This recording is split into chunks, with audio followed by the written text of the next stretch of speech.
Welcome to Conscious Conversations, and I want to say I am excited for this episode. But before we get there, if you're new to this podcast, this is really around finding successful, authentic people and unpacking their life story, their life path, and then getting the insights, the wisdom, the practices that they've developed over that time to be successful. That's in essence what this podcast is. Now, who am I?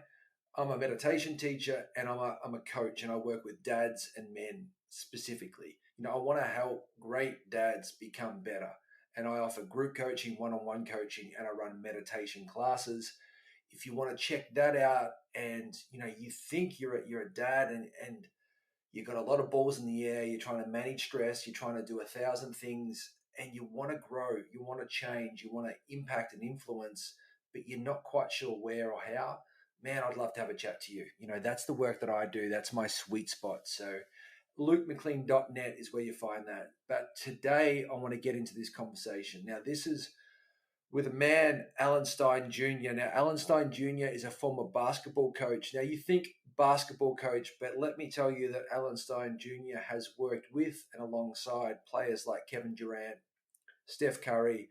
He's watched Kobe Bryant work out and chatted to him many times. He's worked with sporting's elite. He's seen what the best guys do, and then he's transitioned his career into speaking, and he's an author of 2 books, Raise Your Game and Sustain Your Game, and both are really impactful books. They're well researched, they're well written, and they're legit in that personal development space to get you better.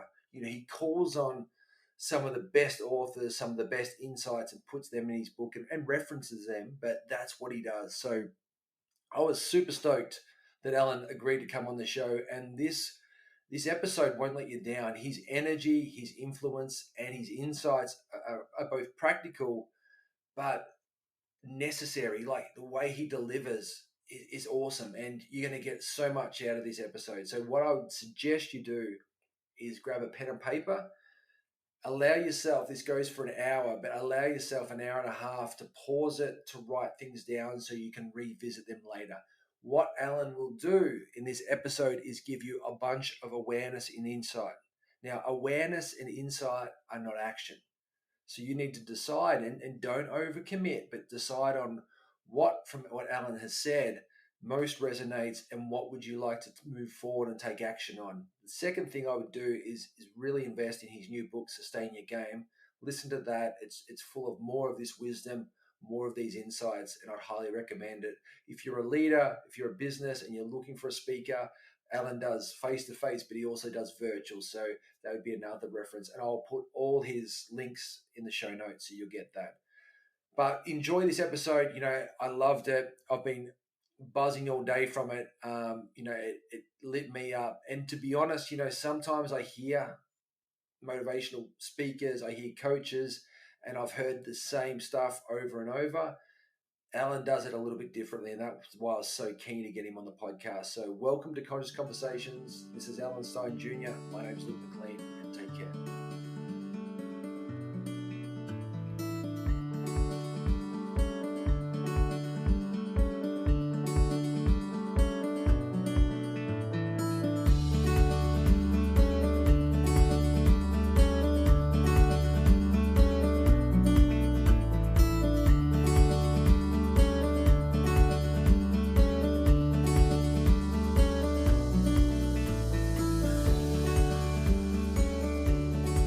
So, Alan Stein, awesome to have you on the show, mate. And I first want to start by exploring your history. You sounds like you played basketball, then you became a basketball coach, then you've gone into motivational speaking and still coaching. But that journey for you, mate, like that zigzag, what did that look and feel like as you took the first steps? Well, the most important thing to know is basketball was my first true love. And I fell in love with the game at 5 years old when my parents signed me up for my first recreation basketball team.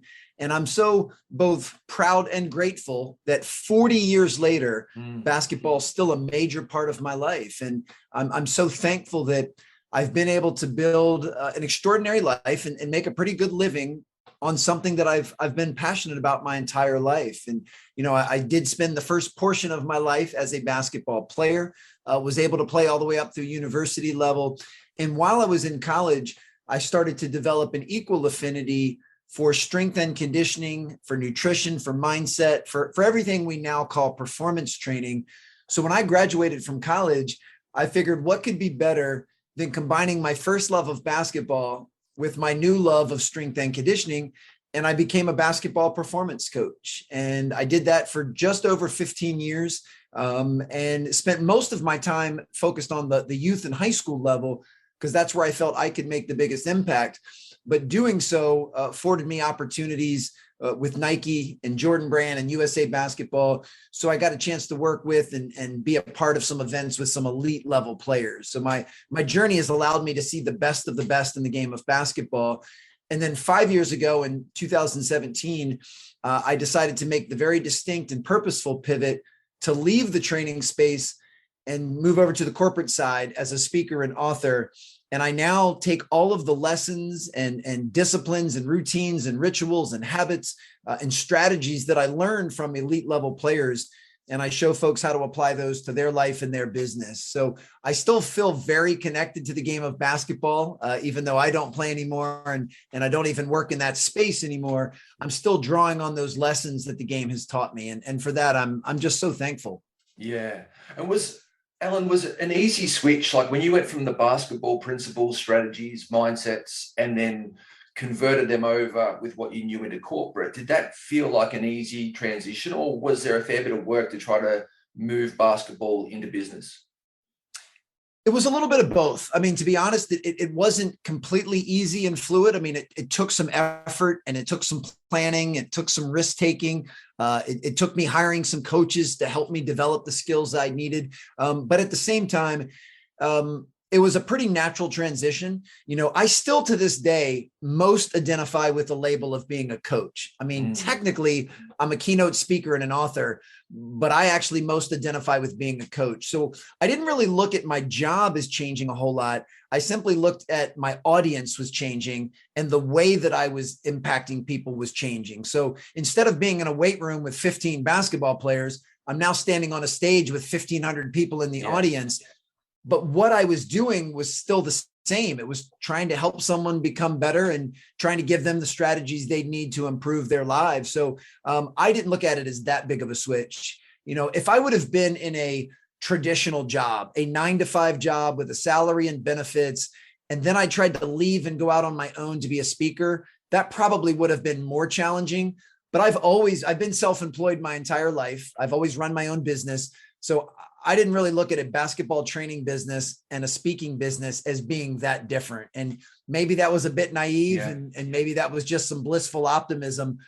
But yeah, it wasn't that difficult outside of the hard work that's required to be good at anything.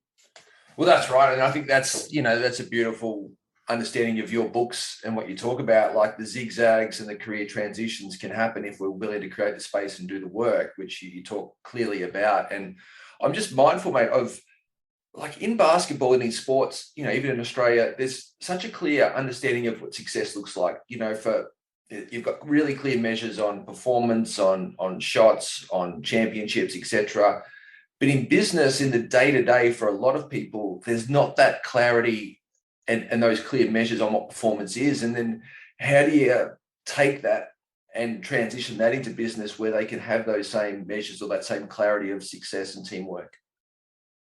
Oh, yeah. I'm so glad you went in that direction. That's really insightful. And I don't know if you've read it or if your listeners and viewers have read it, but Simon Sinek's most recent book, The Infinite Game, highlights some of those differences. And that basketball, or really any sport for that matter, is a finite game. There's a distinct start, there's a distinct stop, and we've all agreed that the team with the most points on the scoreboard when the final buzzer goes off is the winner. So as you just said so perfectly, that's pretty clear. In business and and in life, it's not as clear. Other than birth and death, which I guess are technically a start and stop, it's so much more evergreen. It's infinite. And the cool thing is, if I were to interview 100 CEOs of prominent companies, whether here in the States or there in Australia, I would hear some similarities and there'd be some common themes. but I would not hear 100 identical answers to what winning looks like or to what the markers of success are. There'd be a pretty good variance there, which just goes to prove that it is much more infinite. So what's so important, if you are the leader in a business, you need to make sure that you're crystal clear on what your North Star is and what your team's trying to achieve. And then that needs to trickle down to make sure every member of the team is equally clear. For anyone that's not in a leadership position and you're just working on this for yourself, you need to get clarity on what does a winning marriage look like? What does it mean to win when you're being a parent? What does it mean to be a winner in your community? Or even if you are working for somebody else, what does winning look like in your specific role or your job? And the more clear you can get on that, then the more you can design a process and a series of systems and behaviors that will increase the chance that you'll reach that. But it always starts with clarity. And, the clarity is almost a synonym for an awareness. You have to be aware of what it is that you're pursuing and what excellence looks like and what the expectations are for you to achieve that in order for you to do so. I mean, you'll never improve something you're unaware of, and you'll never get better at something you're oblivious to. And very similarly, like, you're not going to produce results if you have a very unclear or vague goal. And do you feel, Alan, like some companies and, even marriages, they get clear on the outcome, they get super clear on what success looks like, but perhaps don't do the work on the storytelling to stay connected to that day in, day out. So like, especially in a business when they're, this is what we want, this is the comp, this is the target, but then the continual storytelling back to that of how we stay connected to it in the day-to-day gets lost, and then people become disengaged. Oh, they absolutely do. And that comes from overemphasizing the result and underemphasizing the process. And I get it. I mean, we live in a results-based world. We live in a results-based society. I understand that on some level, the goal of a business is to maximize profit. I mean, I understand all of that. But once you've established that, you don't have to focus on it incessantly.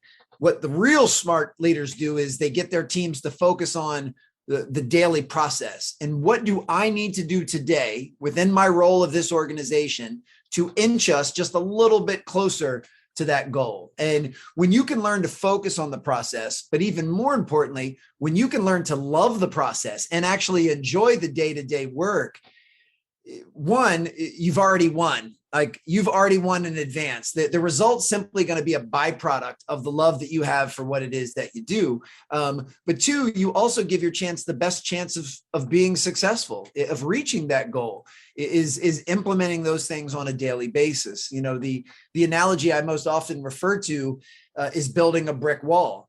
If you ever are tasked with building a brick wall, don't worry about the wall. Just focus on laying each and every brick with care and precision. Because if you can lay each and every brick with care and precision, and you can do that consistently, the wall will just take care of itself. So the most important question, organizationally speaking, that someone can ask themselves is, what do I need to do today to maximize my contribution to our team so that we can collectively reach that goal? And if every day you show up for work, whether that's virtually or in person, and you make a contribution to the best of your ability that day, and you start stringing days together that turn into weeks, that turn into months, and everybody else in your team has made that same commitment, then you'll most likely reach the goal that you intended. And if for any reason you don't, if you still fall short, you can still sleep well at night knowing you did the best that you were capable of with what you had. And you probably learned some lessons along the way that you can tweak moving forward. So when you reset that goal, you've got a better chance of reaching it. Yeah, mate. And that's cool. That's like, so that allows us to go into 2 points, which I wanted to talk about today, which I'll let you choose. The first one's around basics and fundamentals, and you talk a lot about this. And the second part you do talk a lot about, and I'm a meditation teacher, is around mindfulness and being present. So you talk about the brick wall, and they connect where get the basics and fundamentals right. Be present with what you do. Which one do you see comes first, or how do they coexist? On some level, they're probably two different sides of the same coin. And I think they need to coexist. It may be almost a futile exercise of the chicken and the egg to say which one's first or which one's more important, because I think they're both required and both necessary. Let's look at the basics and fundamentals first. And this is true in anything. I mean, if you're trying to be a good basketball player, you need to work on your footwork and your shooting mechanics. I mean, those are the fundamental building blocks of being a good player. But even think about, a marriage. If you've been married for 10 years and you're starting to hit a little bit of a rocky spot and things are, not as connected as they used to be, my guess is, and I'm certainly no marriage counselor, my guess is at some point you or your spouse or both of you stopped doing the things you did when you first met. Usually when we're trying to court someone else and we're trying to win their favor and approval, we do all of the basics. We're always well-groomed. We're always on time. We're always good listeners. We always have a smile. We're always compassionate. We do all of the little things that create a nurturing and fulfilling and loving relationship. And then, and this is, I'm not saying this in judgment because I've been guilty of this numerous times. Over time, we get away from those things. We start to feel entitled, or we start to expect our spouse to do things that we're not doing anymore. We take things for granted. We don't show appreciation, and we start to drift away from that. So, anyone listening to this, if you feel like your marriage has hit a rocky spot, refocus the lens and go back to doing the things you used to do when you first met. And I know life has changed. I mean, usually when you first meet someone and you're both single, you don't have any kids at that moment. And 10 years later, you might have a whole house full of kids, which definitely changes the dynamic, but the principles never change. So go back to doing what you did in the beginning of the relationship. And that usually can at least help you course correct. And then on the other half of that, the other side of the coin, the mindfulness and the awareness and using things like meditation, they're all grounded on some level in self-awareness. And part of being mindful is being aware of your feelings, emotions, and thoughts without judgment, without being self-critical, just being aware of them and being able to separate the fact that you are not your thoughts. You are the awareness of your thoughts, but you are not your thoughts. And like anything else, that takes practice. That takes a level of consciousness. And some days, I know from personal experience, some days I'm much more in tune and aware than I am on other days. So it will kind of ebb and flow. I don't know that mindfulness is ever something that we master. It's kind of like the game of golf. No matter how good you are at golf, you're still going to occasionally hit a bad shot or have a bad round. But consistently over time, you're probably better. So same thing with mindfulness. You just need to be aware of it and have some type of daily practice where you're in stillness and you're aware of your thoughts. And I think if you can be hyper aware and mindful and stick to the basics and the fundamentals, just doing those things in and of themselves will probably alleviate 90% of the problems you have in your life. That's such a good foundation. And Alan, I want to let listeners know, like, you've worked with the best basketballers in the world. And what I was blown away when I read the book, and I've listened to a couple other podcasts, is that, guys like Kobe Bryant, Kevin Durant do these things. Like, it's not like there's a different set of rules for them. And I just want listeners to know that they think, oh, that's easy for Alan to say or to Luke to say, but these guys, they must have something different that's going on. There's a different world for them to get to where they are. But, could you just give a bit of insight into that? Oh, no, you're so right on that. I mean, they do all of the things that are readily available to the rest of us. Now, of course, in a game like basketball, there is a physicality component. It helps in the NBA if you are 6'8" and have minimal body fat and you can run and jump and you're very explosive. That adds to your ability to play the game of basketball. But outside of a professional sport, the physicality part isn't near as important for the rest of us. Now, I believe that each and every one of us should take care of ourselves physically. We should eat well, we should sleep, we should move our bodies. But for me to be a keynote speaker, it doesn't matter what my vertical jump is. And it doesn't even matter what my height or my wingspan is. I mean, those types of measurements are irrelevant for being a speaker and doing what I do. So that's the beautiful part. It's the great equalizer. So that's why I can do the same types of things that a Kobe or a Kevin Durant or a LeBron James or a Stephen Curry does. I can apply those same principles to my craft that they do, and I can reap very similar benefits.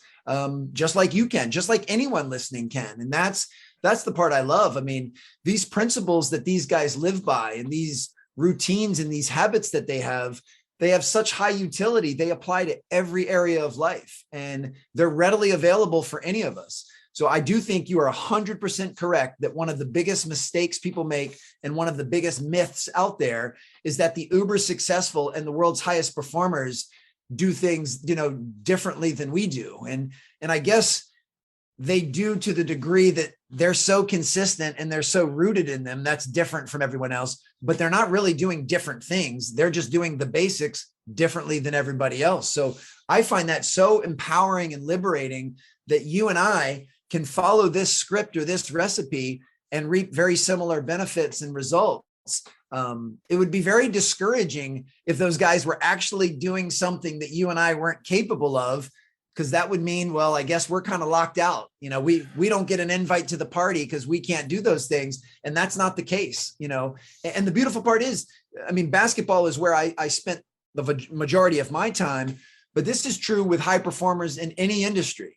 I mean, if you studied the best actors, the best musicians, the best artists, the leaders in the corporate world, any vocation you can think of, I promise you, they're following the same blueprint that these guys in basketball have laid out. Yeah, it's awesome. And I think, Alan, I think about, you think about the Nets and you think about KD, but there's an Aussie guy that plays Paddy Mills and he's only 180 centimeters. And what we think about is, and what I hear when you say that is we want to get to our ceiling, whatever that ceiling is, physically, mentally, we're going to have a ceiling. But I think a lot of people aren't close to their ceiling. They probably undersell where their ceiling is. And then being mindful and present and having a really good set of basics narrows the dip. We can stay closer to that ceiling more often. So our good days aren't as bad as they once were. And our best days are more consistent and we've got less of a gap. And when I think about that, as a husband, as a parent, we have our good and bad days and we're at our ceiling, we're going to show up better more often at a higher level. Absolutely. And that ultimately should be the goal for each and every one of us. This is very similar to the outcome versus process. If you're setting goals that are within your sphere of influence, one, I think you're more likely to achieve them consistently, but two, you'll find so much more joy and fulfillment in it. So if my goal as a father is to simply show up as the best version of myself as consistently as possible for my kids, that gives me something to aim for. And that way I'm also on some level disregarding all of the things that are outside of my control. I didn't say my goal is for my kids to always be well behaved. That's outside of my control. That's more on them than it is on me. Now, if I say my goal is to show up and be present with them and to love them unconditionally and hold them accountable, that's on me. But the beautiful part is if I do that, my kids will probably be better behaved more often. So same thing in business, figure out exactly what are the things that each member of your team needs to do to make a maximum contribution to the greater good and to the organization. And that will probably inch you closer to whatever quarterly goal you set or whatever year-end profit goal you set. So it's back to that process.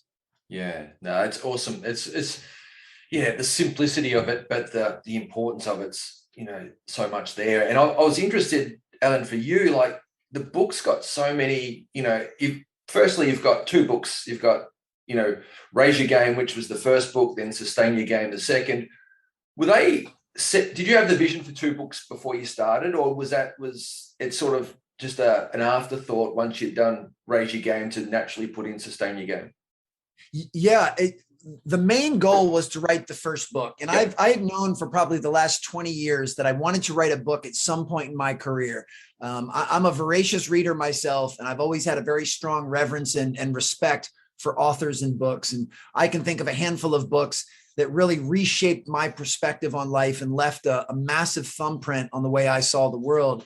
And I thought, man, nothing could be cooler than making that type of contribution to writing something that someone else finds valuable and helpful in their own journey. So when I made the leap over to the corporate speaking side, I decided to write Raise Your Game pretty early in that process. And I did it for a few reasons. One, that I just mentioned, because it was like a professional bucket list item.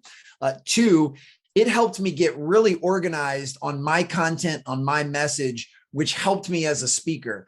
Prior to writing the book, I do believe I had the raw materials to be a pretty good speaker, but my keynotes at that time were just kind of this random collage of a bunch of stories and lessons. Like, they weren't very progressive or sequential. It was just kind of, I just get on stage and kind of vomit out all of these different lessons and stories. And after writing the book, then I got much more organized and said, okay, I need to share things in this order, in this way. So it helped me get organized. And then the other reason I wrote Raise Your Game was it leads to speaking engagements. I'd say at least a third of all of my speaking engagements come from someone that reads the book and says, man, can you teach these lessons to my sales team? Or can you share this with my, HR department or what have you? So those are the reasons for writing Raise Your Game. And, Raise Your Game basically took 42 years of life experience to put into one book. So to be honest with you, when I was done Raise Your Game, I was a little bit fearful and insecure that I wasn't going to have enough to say to even write a second book. In my mind, I was like, I just took everything I've ever known and put it into one book. How am I going to be able to replicate that, unless I wait until I'm 80 to write my next book? But the cool part was very similar to yourself. I devour so much content and I read, watch, and listen to so much stuff that my grade of learning just went up exponentially. So it took me 42 years to write the first book, took me 2 years to write the second book. And right now at the time of this recording, I'm already putting together the third book to complete the trilogy. So at the time, I had no idea that there'd be a follow-up book. But once I started writing the first one and I realized, hey, I'm covering everything that it takes to reach the proverbial mountaintop, but that's only part of the battle. A good portion of the battle is learning how to stay there and to continue to get better incrementally while still enjoying the ride. And that's the impetus for the second book. And so both books were written to mirror what it was I was going through in my own life at the time. And both books were essentially the book that I needed to read myself. So with either book, I wasn't coming and still am not coming from a place of mastery. I mean, the reason I wrote Sustain Your Game was because I was struggling with and still am challenged by stress, stagnation, and burnout. And I figured if I want to improve those things in my own life, then I probably, researching and writing about them is a great way, almost a therapeutic way of improving myself. And while I haven't mastered that by any means, just the sheer act of writing that book and talking about it in podcasts like this have helped me make improvements. So I am better today at managing stress, avoiding stagnation, and beating burnout than I was 3 years ago. And I hope the same will be true with the next book that I'm working on. That'll mirror what it is I'm going through in my life at present. And that'll be the exact medicine that I need to take to continue to get better. So that's like, there's so much in that. Like the first bit, when I listen to you, Alan, is the importance of writing things down, like to get your thoughts out sometimes. Like we've got so much in our heads that we can just, again, spew out things. But even as a parent or a leader, to really get that down on paper, which you did to help you become a better speaker, was the first bit I took from that. The second part is the importance to research and do that inner work to really embody how you want to grow and where you want to be and what you're struggling with, to almost use that as fuel for your books and for how you want to live, and I think, again, for most people, even if they're not going to write a book, that's a great thing to do, is to really embody the person you are, the person you want to become, and start to research and really dig into that and embody it completely. And that's what I took from your book, was how we've got to almost embody life, how we've got to show up and live from that place and not be as transactional and just get through the day, but to fully live it. Absolutely. Boy, you said that so perfectly. And Had I decided not to publish either book, if I just wrote them just for my own sake, it still would have been worth the effort put forth for those very reasons. I mean, both of them got me to organize and clarify my thoughts, and both of them helped me dive into the things that were challenging me in the first place. So yeah, I would absolutely recommend that for anyone. So anyone listening, even if you don't have the desire to write a book or have no intention of writing a book, that's totally fine. But the idea of curating your thoughts and putting them down on paper or on a computer and tackling and researching the things that give you the most trouble, I think is an excellent exercise for anybody to follow.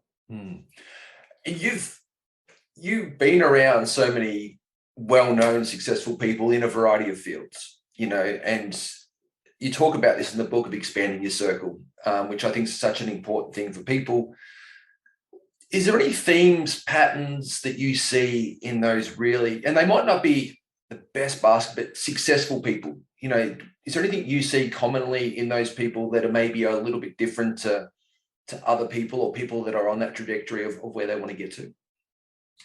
The biggest difference is high performers have earned confidence through demonstrated performance during the unseen hours. So they believe in themselves and they know they have high value and self-worth, but at the same time, they have the humility to know that they can still get better. They never feel like they've arrived. They never feel like they're finished or should be put under museum glass.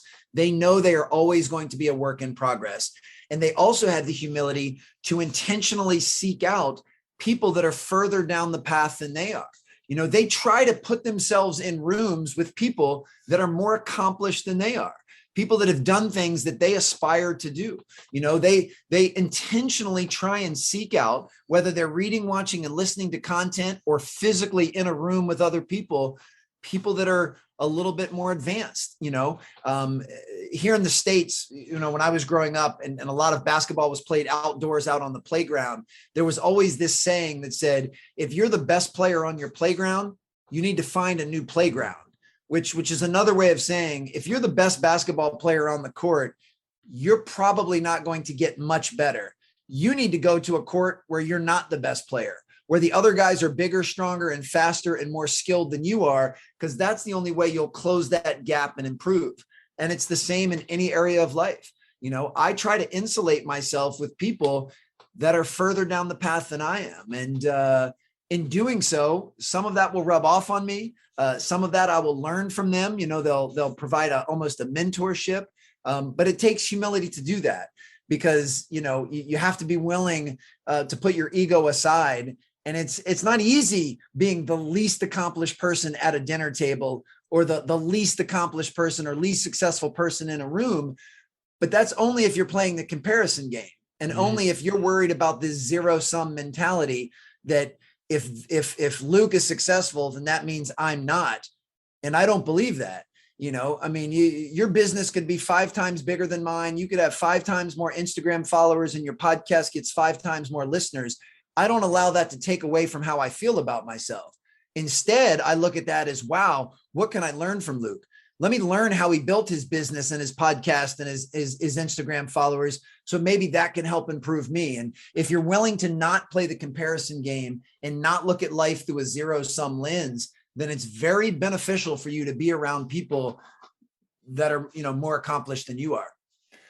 Yeah, that can, I think it's a Teddy Roosevelt, he said comparison is the thief of joy or something. It was something like that, which is such a, I love that statement because it's so true. And, I always catch myself of judgment, comparison, come back. Is it useful? Is it useful to compare? How's it going to help me?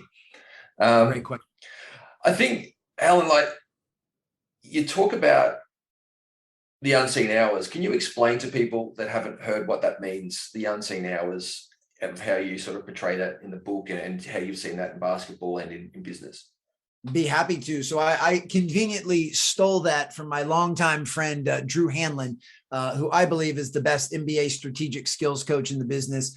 Drew started a company called Pure Sweat Basketball, and he trains many of the NBA's top young players right now.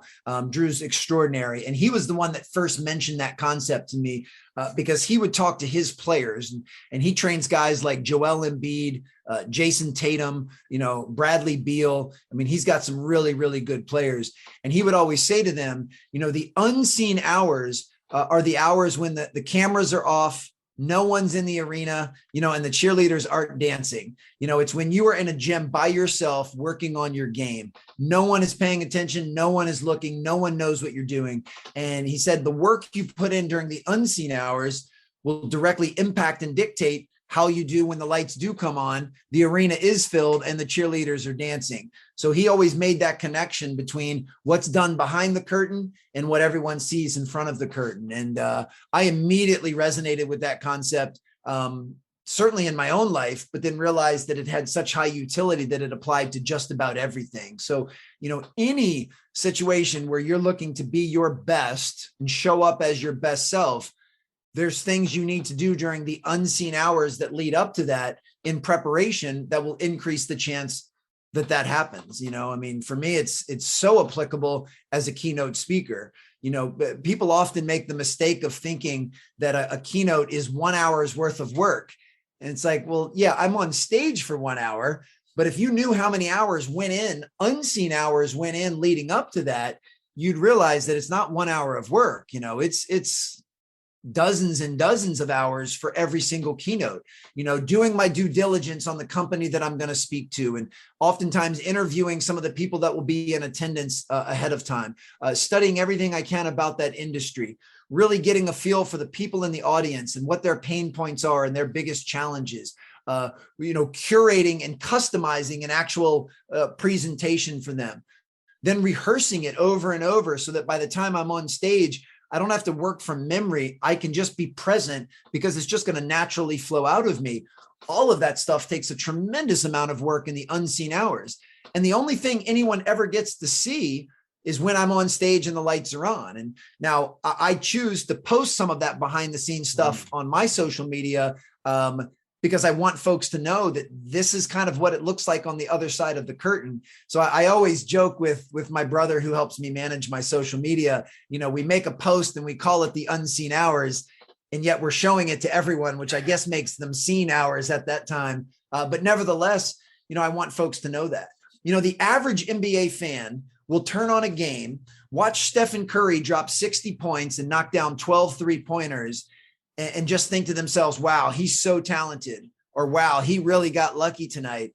And they have no idea how much time, effort, and how many shots he has put up when no one else was watching that allowed him to do that. So yeah, I'm a huge believer in the unseen hours and the role they play in both performance as well as fulfillment.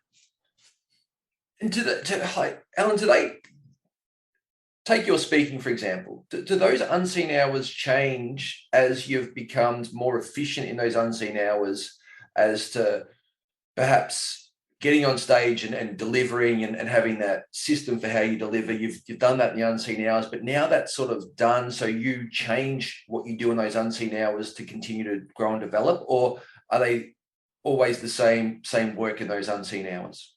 No, they've definitely evolved, and I can become more efficient and have become more efficient in them. I'm a big guy that believes in kind of structure and different templates.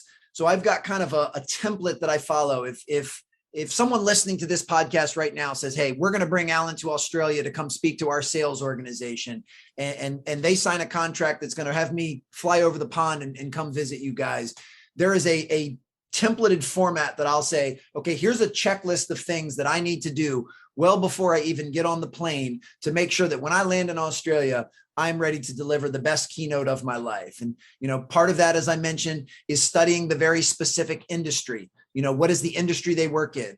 Next is I'll study their specific company. I want to know the company's core values. I want to know the company's history. I want to get to know the company's leadership team. Then next is I want to really get to know the audience. So the actual sales professionals that will be sitting in the audience, what are their pain points? What are their challenges? What are the things that are going well? What are they most fearful of? Even to the point where I may ask to interview 2 or 3 of them before I come, just so that I can ask them some specific questions.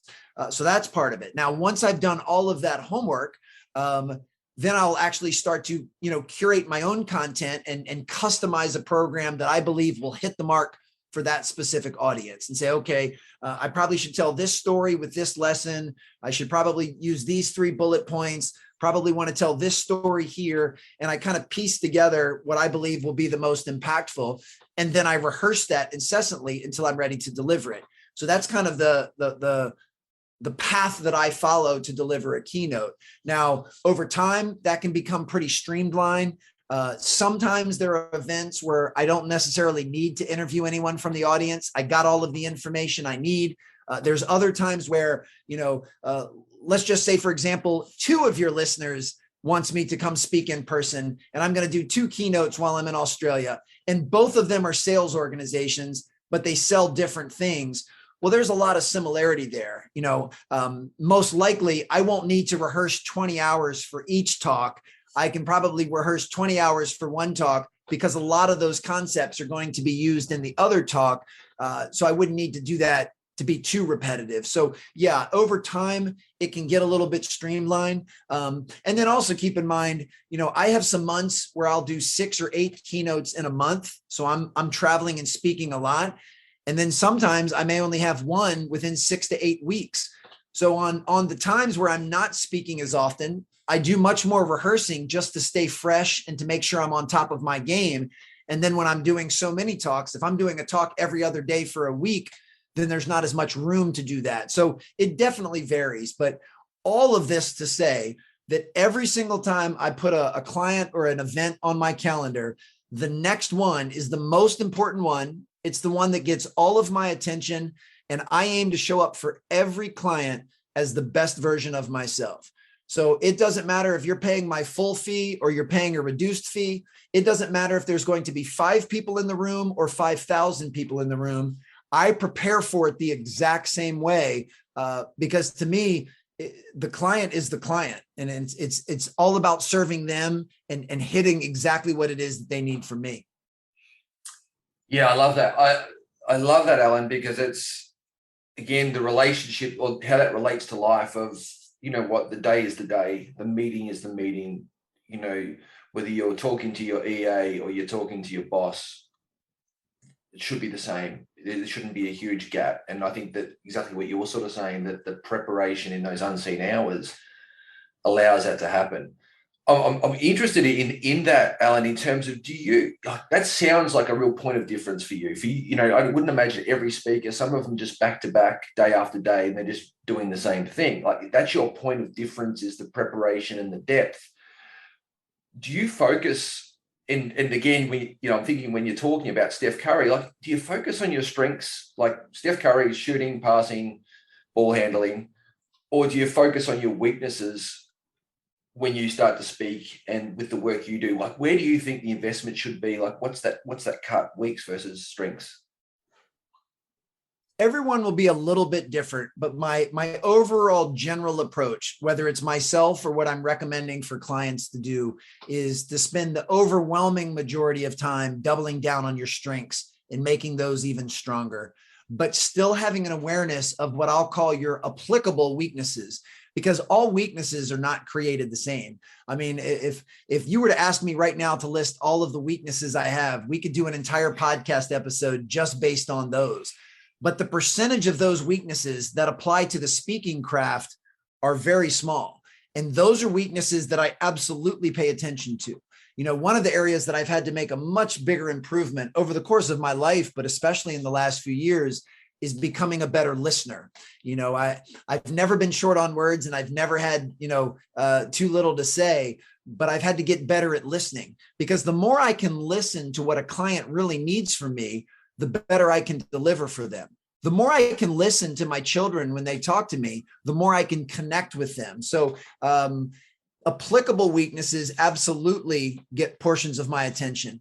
Everything else, if it's not an applicable weakness, I either disregard it or I delegate it to someone else. I spend very little time trying to take something that I'm naturally pretty weak at and putting a ton of time in it to make it maybe mediocre at best. I just don't think that's a great investment of my time. So I try and figure out what are the natural talents and gifts and strengths that I have as a speaker, and how can I amplify those to hopefully create some separation in the marketplace?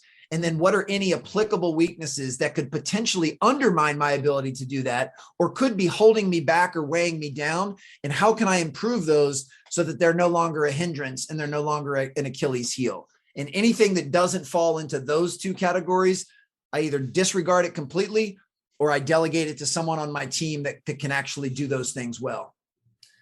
Is there, and getting a little bit deeper into that, but like for the average person, like how would they find, or how would they know, whether it's in business, their relationships, like what would that look like for you to understand and identify an applicable weakness? Most importantly, I think you need to ask those that know you best. Ask people that are in your inner circle that can help you see some of these blind spots. Now, with a characteristic like listening that I just mentioned, and my guess is if people are really being honest with themselves, for the vast majority of humanity, myself included, they should list that as an applicable weakness. I don't think, I mean, you're doing a brilliant job of it now, so present company excluded, but most people could stand to improve their listening skills. I mean, I've gotten much better at the skill of listening, but even I still have plenty of work to do. And that's one that has so much utility. I can't think of a single profession or relationship that would not be enhanced by improved listening. But then there's some other things that maybe aren't as big of a deal. But I think if you've started to have some awareness of some things that you think might be holding you back, kind of overlap those against what your job is or your roles and your responsibility, and ask yourself, is this having an impact on my ability to perform? And then ask the people closest to you. You know, I can say that, you know, I've got a pretty good speaking voice, but I don't have a musical bone in my body. I'm not very good singer, can't carry a tune, and I don't play any instruments. I'm also not very good with directions. Like, I'm so thankful we have GPS on our phone these days. I also laugh that I'm not very handy. I'm not very good about fixing things. Like, I'm not good with tools. And those are three pretty blatant weaknesses that I have as a man, but those things have nothing to do with my ability to be a keynote speaker or author. So I don't have to worry about them from a vocational standpoint. Now, if something in my apartment breaks and I'm not capable of fixing it, which is pretty likely, then I have to hire someone to fix it, and I have to be able to pay them to do that. So there is a cost involved. Same thing with directions, you know. Thankfully, I have GPS, but if I didn't, I would probably take an Uber everywhere just to make sure I could get where I need to go. And at this point, no one's ever asked me to sing outside of happy birthday at a kid's birthday party. So that really isn't holding me back at all. So, I think getting clear on how weaknesses may be holding you back and figuring out what those things are is crucial. And one of the best ways to do that is to ask people in your inner circle, because they can see the world through a different lens than you do. And, you know, part of self-awareness is making sure that we're all accurate in our own evaluation of ourselves, is being able to say, here's how I view myself, but here's how the rest of the world views me. Are those things congruent? You know, if I think that I'm the world's best listener, but the 5 people that know me the best go, oh my gosh, Alan is like talking to a rock. He's the worst listener ever. Well, that disconnect means I'm very unaware, and that is a problem. Yeah. Now, if I say, I recognize, Luke, I'm not a very good listener, it's an area that I have to improve, and you ask the 5 people closest to me and they all agree and say, yeah, that is definitely something Alan needs to improve. Well, that actually means I'm very aware. I'm aware of the fact that I'm not a great listener and I need to improve that. So, you know, that's a major win. So part of getting this clarity is recruiting the help of the people that know you the best. Yeah, and that's that feedback. That's that circle of influence. That's, so important for us to continue to ask people and want that feedback, you know, and want to also give others feedback that's open and honest, because that's actually kind, you know. So that's what I hear from that as well.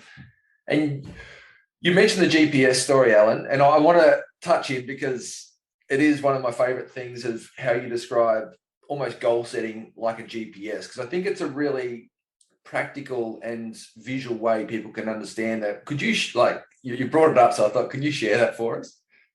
I'd be happy to. And I don't know who the first person is to make this connection or analogy. It certainly wasn't me. I'd like to believe I've added a couple of nuances and layers to it. But it's gotten to the point where, I mean, it's almost become cliche because so many people have talked about it, but I still find it an incredibly accurate, analogy. And that is, as I just mentioned, because I'm so bad with directions that I need a GPS to go just about anywhere. And what I've always found fascinating about a GPS is it only needs to know two coordinates. It needs to know where you are at this moment, and it needs to know where you're going. So that in and of itself is pretty powerful, which means it disregards everything else. It doesn't matter what this guy over here is doing. It doesn't matter where this guy's trying to go. It doesn't matter where I was 10 days ago, 10 hours ago, or 10 minutes ago. All it needs to know is where am I right now at this point in time, and where is it that I'm trying to go?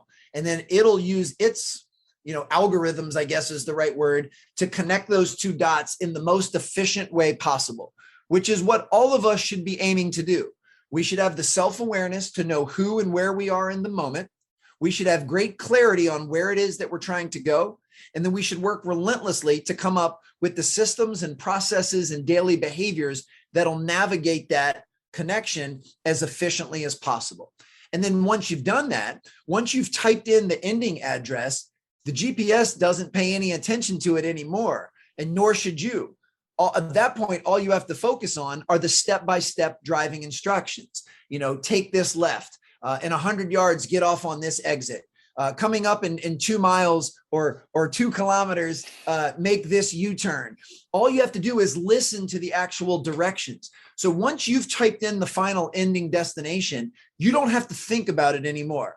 All you have to do is follow those directions. And if you follow those directions, you will eventually get to the destination. That's the beauty of it. Yeah. Now, if you are like me and you are directionally challenged, you will probably miss one of those turns, miss one of those exits, or miss one of those U-turns.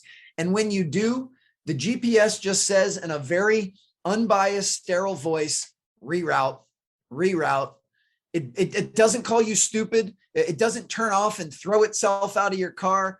All it does is say reroute. It doesn't make a big deal out of it. It doesn't judge you. It doesn't criticize you. It just simply says, we need to reroute. So if I did take a right instead of taking a left, it now needs to recalculate the best path to get where I'm trying to go. And it just does it automatically, no questions asked. And that's another lesson for all of us to learn.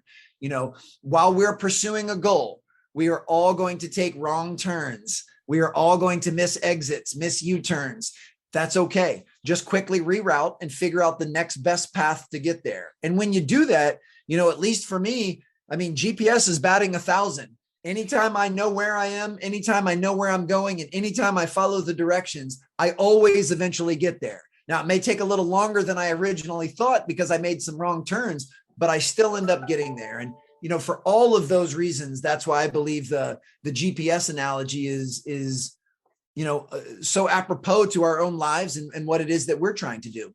Yeah. And it's, for me, what I loved about it, Alan, and I've heard it a couple of times as well, is some of the work that's essential that the GPS does, and I know we're talking about a computer, but often we lack the clarity of where we are right now, right? We aren't super clear on where we want to go. And then our process to get to that outcome goal is treacherous. Like, it's full of self-doubt, it's full of fear, it's full of worry and negativity. And often we won't get to that outcome. We'll circle back because we feel lost or unsure. And we never actually get to that destination for a variety of reasons. And if we can be persistent and patient and do that work. Oh, well said. It's so insightful. And one other thing that just popped into my mind, the GPS also reinforces that we should not be playing the comparison game because everybody's journey is going to be different. Right now, think about this. This is so perfect because you and I are on opposite ends of the globe right now. If someone asked me for directions to Paris and someone asked you for directions to Paris, they're going to be very different because we're coming from different places. You and I are at different starting points. Now, we both want to get to the same spot. We're going to meet at the Eiffel Tower, but the way we would get there would be vastly different. And if I tried to follow your directions to get to Paris, I would never get there because I'm not coming from the same place. So it's really important to keep that in mind, that anytime we're using the GPS, it is perfectly individualized and customized to our situation and where we're coming from and not anybody else's, which is why I think we should all be open to learning from other people, but and maybe even emulating certain traits and qualities that people have, but we don't need to try to carbon copy their path. I see on social media all the time, a proclaimed guru will make the boastful claim that this is the perfect morning routine. It's like, well, it might be the perfect morning routine for you, but that doesn't mean it's the perfect morning routine for everybody else. Certainly there's some qualities of it that I'm sure most people would benefit from. But if I look up to somebody and say, hey, I'm going to follow their morning routine and I follow it identically, that doesn't mean I'm going to become them or get the exact same results they did. So I think we need to take some pride in our own individual differences. Yeah. And I think it's so important for us to know who we are, do our work first, because there'll be enough people on social media and in life who will tell us who we think we should be and project that upon us. And if we're not clear about our values and our purpose, right, we'll follow other paths and they're not our paths to follow. And then we'll get really lost because we won't know where we are or where we want to go. Someone's telling us where we should be, where we need to be, and that's not ours to own. And something I really liked about what you said is, like, I use this concept called conscious consumption. It's being really conscious of what you consume, right? What you eat, who you hang around, what media you follow, conscious consumption. And you talk about this as well in terms of, who we're hanging out with, the energy we're bringing in, the energy we're putting out, and just being super mindful about how we live in that aspect. And I'm just interested in your thoughts on that. Yeah, the way I view it, and I'm so glad you went in this direction, man. You asked some really, really cool and insightful stuff. I look at it as inputs and outputs. So my outputs, and I'm not just talking about like content that I create. My outputs are my mindset, my attitude, my perspective, my mood. My output is how I show up and am I my best self? And all of that is directly connected to and related to my inputs, which, as you just said perfectly, what am I read, watching, and listening to? So what am I consuming? Physically, mentally, and emotionally, what am I consuming? Who are the people I'm investing my time with? And this isn't, and I don't say this with a lens of judgment. If someone chooses to binge watch a show on Netflix, which I have absolutely done on more than my fair share of occasions, I'm not judging that. I'm not saying that every moment of every day needs to be dedicated to, direct professional development, but just generally speaking, are you conscious of the things that you are bringing into your life? Because they are directly impacting what it is that you are putting out in your life. And most people are heavily focused on raising their outputs. I want to get a job promotion. I want to attract a partner in my life. I want to make more money. I want to have more followers. Whatever their measurements are, they want more of the outputs. And they have to understand the only way you get more on the output side is if you do more on the input side. And those things are intimately connected, and that will never change. So anytime I feel like I want to level up what I'm putting out in the world, when I want to raise the ceiling of who it is that I am, the very first thing I do is go back to my inputs and say, okay, how can I read, watch, and listen to a higher level of content? How can I surround myself with a more accomplished group of people? How can I make those type of investments? And it doesn't take long to see the inputs radically change the outputs. I love that. Yeah, that's so cool. Like, what we bring in, what we bring is what we can give out. And I've got one last concept or thought that I want just a bit of insight before we finish, because this has been really awesome. And I've learned a lot. Is, Alan, I read your book and I love what you're about, and I fall into this trap myself, but performance, and being successful and growing and getting better all the time, and how we continue to do that, which I think is really important.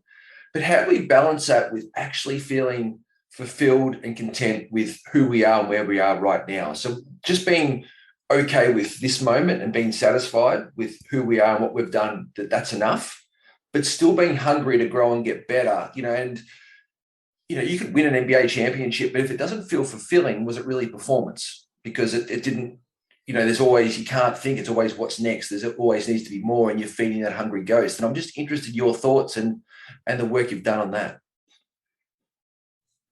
I'm a big believer in language, and I select my words very carefully. And that's because every word has a slightly different connotation, an emotional connotation on how we feel about it. And the way I view what you just described is, to me, there is a difference between feeling content and being complacent. I want to feel very content in my life. I want to feel grateful for the man that I am, for the amazing people that I have in my life, for the opportunities that I have, for the work that I do. I am very, very content, and I'm satisfied with living a wonderful life, but I'm not complacent. I'm not resting on that. I'm not putting on the mental cruise control, and I'm certainly not done yet. So I think those things can coexist. I'm not sure if you're familiar with a gentleman named Peter Crone's work. Peter Crone is someone that's had I've never met him. He has no idea who I am, but his work has had a massive impact on my life. And if you listen to some of my interviews and some of my work, that's probably very apparent. And that's a testament to his amazing philosophy. And of many of the quotes that he shares, he says something to the effect of that we can be a masterpiece and a work in progress simultaneously, that those things that they can coexist. It's not one or the other. And that really resonates with me. I think it is okay. In fact, I recommend that you value who you are, you feel good about yourself, and you believe in yourself. But at the same time, you're not done cooking yet. You got a little bit more to go. You got a little room to grow and continue to improve. And I try to live my life through that lens. If this whole show were to end for me tomorrow, if my time on earth is over tomorrow, I've lived a great life up until now. And for that, I'm incredibly thankful. However, if you told me I'm going to live another 50 years, I don't want to be the same man 50 years from now that I am today. I want to keep growing and refining and evolving and improving. And that is very intentional. I don't wait for that to happen accidentally. I take steps to make sure that I'm improving. So for me, it's the difference between being content and being complacent. And I always want to be content. I never want to be complacent. I love that. I haven't heard that put that way, like content with complacent, because I think that language, again, is so powerful when we start to talk about those deeper subjects. So, Alan, mate, and how we fitted so much in. We could have went for 3. I thought it was an incredible conversation. The book, Raise Your Game and Sustain Your Game, which is the new book, are out. You're available to speak. I'll put all that in the show notes. And mate, I'm really appreciative for your time. Everything I've read and seen of you lived up to the conversation we had, which is a credit to yourself, and really appreciative of your time, mate. Oh man, this was so much fun. I've enjoyed it immensely. You're a brilliant, active listener, and you asked some really insightful questions. So you made my job easy. So this was a lot of fun. Thank you. Thanks, mate. Really appreciate it.